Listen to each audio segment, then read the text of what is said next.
रविवार दिनांक 24 मे रोजी सकाळी 8:30 ते 9च्या दरम्यान शहरातील जो पाईपलाईन रोड आहे त्या ठिकाणी पुणेरीच्या या ठिकाणी एका व्यक्तीवरती धारदार शस्त्राने व हल्ला झालेला असून त्या ठिकाणी फायरिंग झालेली आहे अशी माहिती मिळाली होती। त्या ठिकाणी आमचे प्रभारी अधिकारी भांबळ साहेब, आम्ही स्वतः आणि कलगुर्मे सर या ठिकाणी भेट दिली व त्या ठिकाणी एक खाली केस सापडलेली आणि आजूबाजूला विचारणा केली असता त्या ठिकाणी फायर झाला याबाबत त्या ठिकाणी त्यांनी सांगितलेलं। फॉरेन्सिक व्हॅनला बोलवून ते जी काही खाली खाली केस जी बुलेटची सापडलेली आहे ती जप्त करून फॉरेन्सिक लॅबला पाठवण्यात आलेली।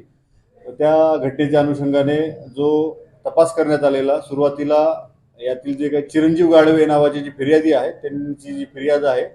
त्यांच्या फिर्यादीवरनं गुन्हा दाखल करण्यात आलेला आहे। त्या फिर्यादीमध्ये त्यांना धारदार शस्त्रांनी मारहाण तसेच हवेमध्ये फायर केल्याबाबत वगैरे त्यांनी कथन केलेलं। या गुन्ह्याचा जो तपास आहे आमचे प्रभारी अधिकारी भांबळ साहेब त्यांच्या मदतीला पोलीस स्टेशनचे डीबी पथकातील PSI चाहेर साहेब तसेच डीबी पथकातील अधिक अंमलदार जे आहेत त्यांनी CCTVच्या आधारे तसेच जो CDR आहे CDR CCTVच्या आधारे हा गुन्हा उघडकीस आणला। सर्वप्रथम आपण ज्यावेळेस गुन्हा उघडकीस आला त्यावेळेस आपण 2 विधी संघर्ष बालकांना ताब्यात घेण्यात आलं होतं, परंतु त्यानंतर या जो पूर्ण घटना आहे या घटनेतील जो ज्यांनी फायरिंग केलेली आहे आणि जो यातला जो मेन आरोपी जो आहे ऋतिक हरिहर याला आज सकाळी ताब्यात घेऊन त्याच्याकडनं जे गुन्ह्यात वापरलेलं पिस्टल आणि एक राऊंड जप्त करण्यात आलेला आहे।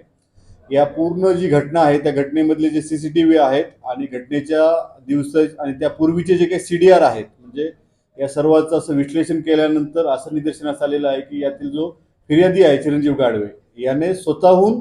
हा कट रचला आणि हा कट रचून त्याने त्याच्या व्यापारामध्ये व्यवसायामध्ये जे विरोधक आहेत त्यांना त्रास व्हावा, त्यांना कुठेतरी पोलीस कारवाईला सामोरे जावं यासाठी त्याने कट रचून हा प्रकार बनाव केल्याचा निष्पन्न झालेला आहे। त्या अनुषंगाने आपण आता जो आरोपी अटक आहे आता यापुढे जे या गुन्ह्यातील फिर्यादी आहेत यांच्यावरती सुद्धा या गुन्ह्यामध्ये कलमवाढ करून त्यांना आरोपी करण्यात येणार आहे व त्यांच्यावरती पण अटकेची कारवाई करण्यात येणार आहे। मला सर्वांना